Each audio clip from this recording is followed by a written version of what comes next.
Hey everybody, thanks for watching. Hit the bell, subscribe. We have new content coming out daily. Make sure you subscribe. God bless you guys. Tony, what is the lesson here then for grassroots conservatives? When the regime comes after you, hold the line. It would have been very easy for Ken just to bow out, wouldn't it? Yeah, and that's one of the things I said in the closing is what they hoped he would do, what they expected he would do was quit.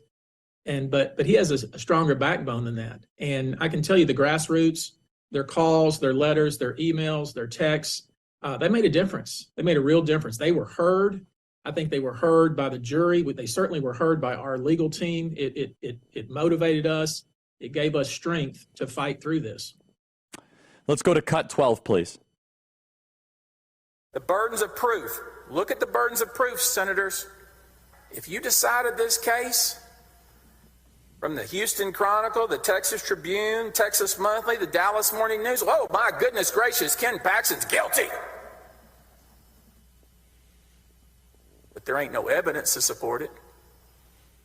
The only evidence we have in this case is they don't like Ken Paxton. So how is it then, just help me understand, that a Republican House in the state of Texas with such weak evidence decided to proceed? This is a mockery to the whole country. This is a humiliation for the state of Texas. It's shocking. It was shocking.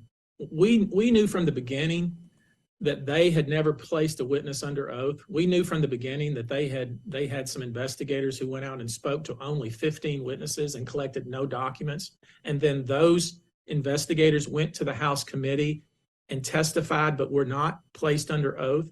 And we knew there was nothing to support this. And then you may recall that the hearing where they recommended impeachment lasted only 4 hours.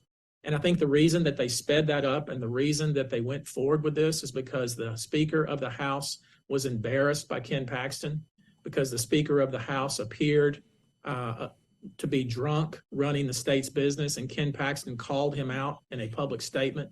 And so they sped this up, and they as I called it, they took a long walk on a short pier. They had already went too far, and it was too late to turn back. And that's the case with the House that brought these charges, and also with these so-called whistleblowers.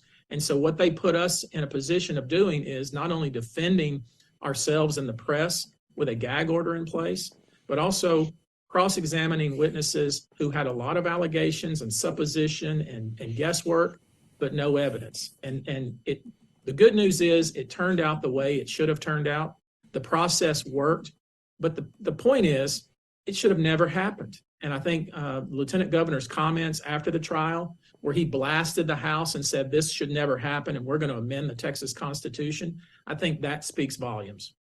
So there are some whispers that are being leaked to the Associated Press that the Department of Justice is now going to take over and continue their assault against Ken Paxton. Is there anything you can share with that? It looks like it's an unrelenting blitzkrieg against Ken Paxton.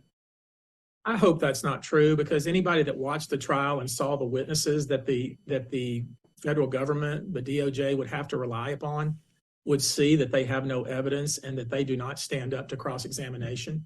I think what you're hearing is just a bunch of sour grapes from the press corps that thought that they had gotten Ken Paxton. And not only did they not get Ken Paxton, he's stronger than ever and is ready to do his work.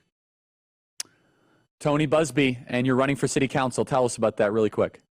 Now, I'm running in a District G, which generates 37% of the revenues in the city of Houston, but only gets about 10% of the benefits.